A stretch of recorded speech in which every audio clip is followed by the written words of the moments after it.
Thinking about doing the Red Tour in Cappadocia? In this video, I'm sharing the highlights: stunning valleys, cave churches, fairy chimneys, and unique cultural stops, all from a solo traveler's point of view. Hi, I'm Bonnie from Bon Voyage Cruise and Travel.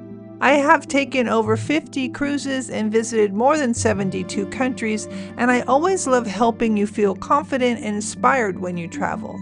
So whether you're planning a trip or just curious about what makes Cappadocia so special, this video will give you a real look at what the Red Tour includes, plus helpful tips if you're traveling solo. It was an early morning departure. Our small group tour headed out by van through this out-of-the-world landscape. Rocky hills, pointed chimneys, and cave formations everywhere you look.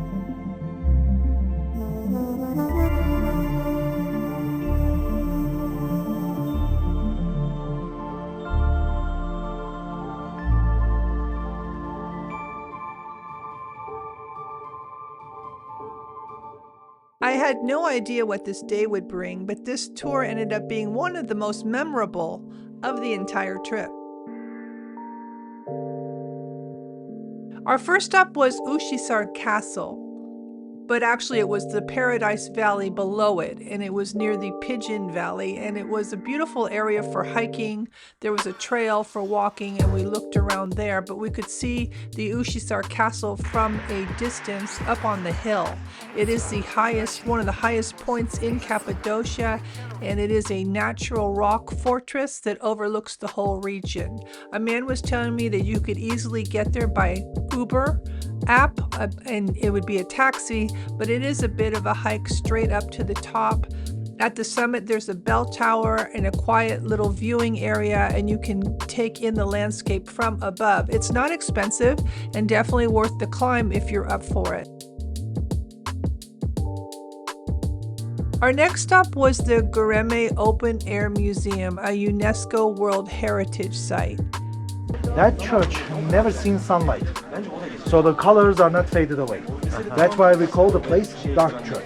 It was quite a place. It was a big compound. No photos were allowed inside the churches, and there were a few churches there, but that's part of what makes it special because the frescoes have never been exposed to sunlight. They're in caves, and that's why it makes it so interesting.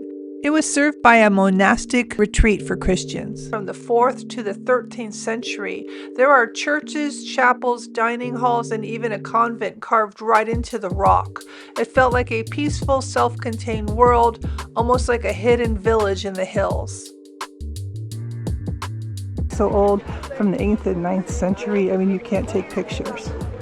And the rest is just kind of underground caves that represent things like I was just in the kitchen. And then there's a dark church up over here where the people are standing, and that's an additional admission, I think €6, and they just discovered this in the 70s. What I liked about this particular tour is that they introduced the regions that we were visiting and then gave us time on our own to look around. It all looks like you wouldn't, there's so many churches and chapels, and it's like a gigantic college campus. I would say that you need to have some good walking shoes and just know that there are some hills and cobblestone to deal with as you're walking around.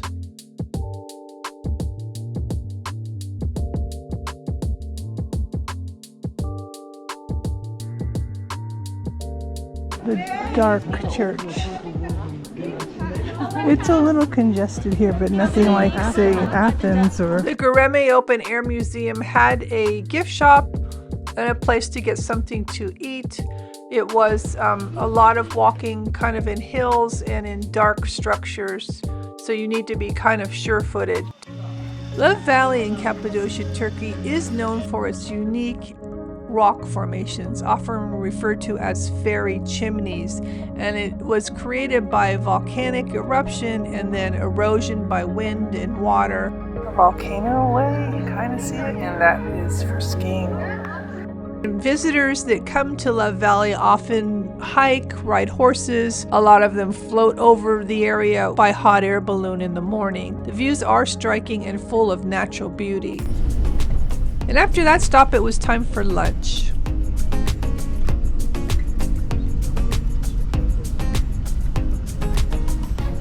Okay, restaurant is here. Let me show you your table, everybody. Follow me.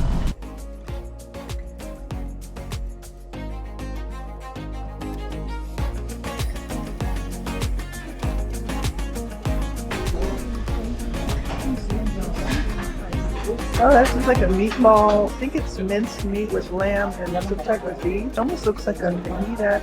She has like a pizza. It gave us a moment to relax before the afternoon continued. Make pottery, set up. Beautiful ceramics, if you're interested in that. Our fourth stop was the Avanos pottery workshop. Civilizations in Turkey. Even you can hear their name from the Holy Bible.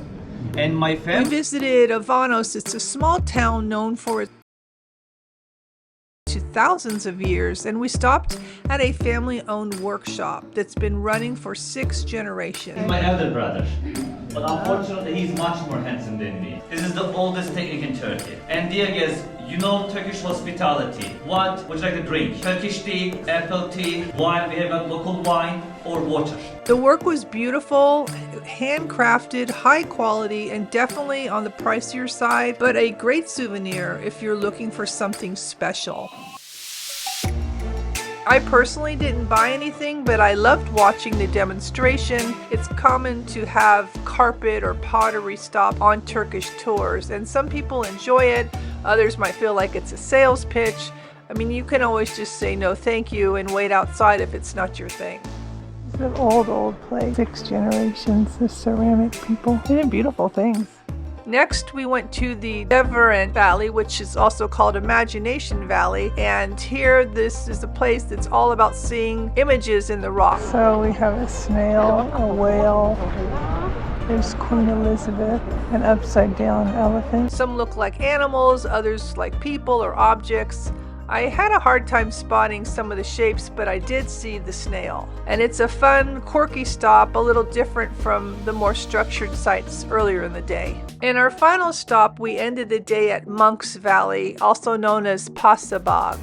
And this area was once filled with vineyards and is now a park with apricot trees and trails winding between mushroom-spaced fairy chimneys.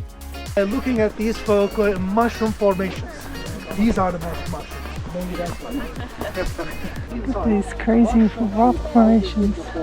The valley reflects the deep Christian heritage of the region. Monks lived and worshipped in seclusion, hence the name Monk's Valley.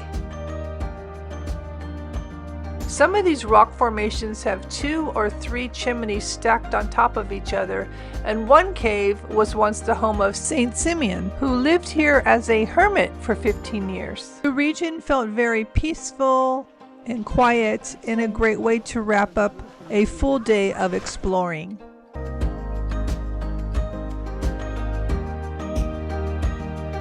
It's a wine storage slash wine vineyard. It's an archaeological site. They stopped making wine here, but this is from, I think, the 8th century or something. I didn't really know what to expect on this tour, but it really surprised me. So many unique rock formations. I've never seen anything like this. And all the historic sites we saw, all this in one day. The region is full of hiking trails, glimpsing into ancient life. It was such a great thing to do as a solo traveler, and I really did enjoy it.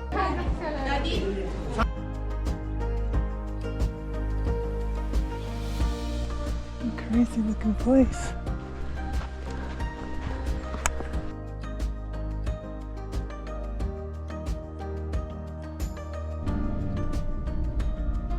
I really enjoyed that it was a small group. The pace was relaxed. It was informative, but you had time to explore on your own, and it was not boring. Such a unique landscape.